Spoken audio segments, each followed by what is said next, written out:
क्या आप भी राजस्थान से हैं? अगर आप राजस्थान से हैं तो ये बात आपको ज्यादा समझ आएगी बाकी देशवासियों से।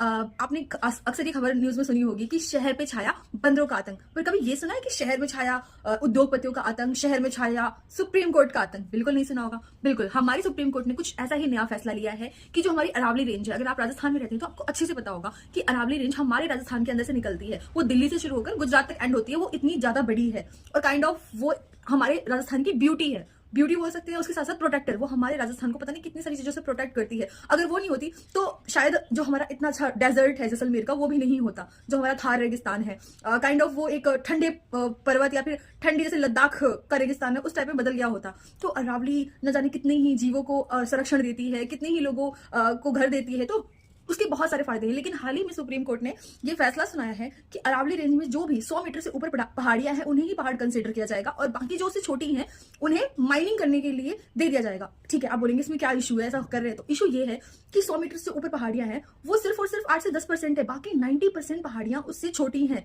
ऐसे तो 90% पहाड़ खत्म कर दिए जाएंगे। तो ये किसी भी तरीके से सही नहीं है, ना ही हमारी अरावली रेंजेस के लिए, ना ही हमारे एनवायरमेंट के लिए, और ना ही हमारे इस सुंदर भारत के लिए। आप ये सोचेंगे कि मैं क्यों इतनी कंसर्न हो रही हूँ कि मैं राजस्थान से होंगी इसलिए।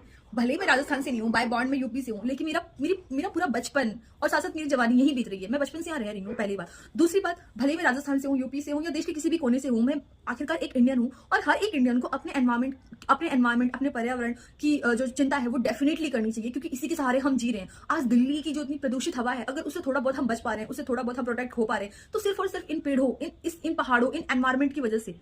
तो मुझे नहीं लगता कि किसी भी तरीके से हमारी इतनी खूबसूरत अरावली रेंज, हमारी इतनी सुंदर पहाड़ियां, हमारा एनवायरमेंट हम सिर्फ और सिर्फ इन उद्योगपतियों के मुनाफे के लिए कुर्बान कर दें। बिकॉज ये सब हमारे लिए है, आम लोगों के लिए है, ना कि सिर्फ कुछ चुनिंदा उद्योगपतियों के लिए। अगर आपको पता होगा तो हाल ही में ऑक्सफैम इनइक्वालिटी लैब की रिपोर्ट आई है, जिसमें कहा गया है कि देश की 60% जानते भी कितना होता है? 60% जो हमारी मनी है, इकोनॉमी है, वो देश के 10% लोग होल्ड करते हैं। तो बाकी जनता के तो खाते में 1% भी नहीं आता होगा। तो देश की 150 करोड़ आबादी है।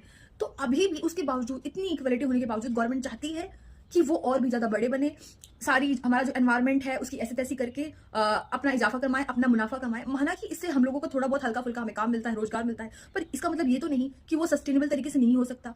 हम ग्रीन एनवायरमेंट के साथ साथ उस चीज को प्रमोट नहीं कर सकते। जरूरी है उस चीज के लिए हमारे इतने सुंदर हरे भरे पहाड़, हमारे हरे भरे जंगल खत्म करना।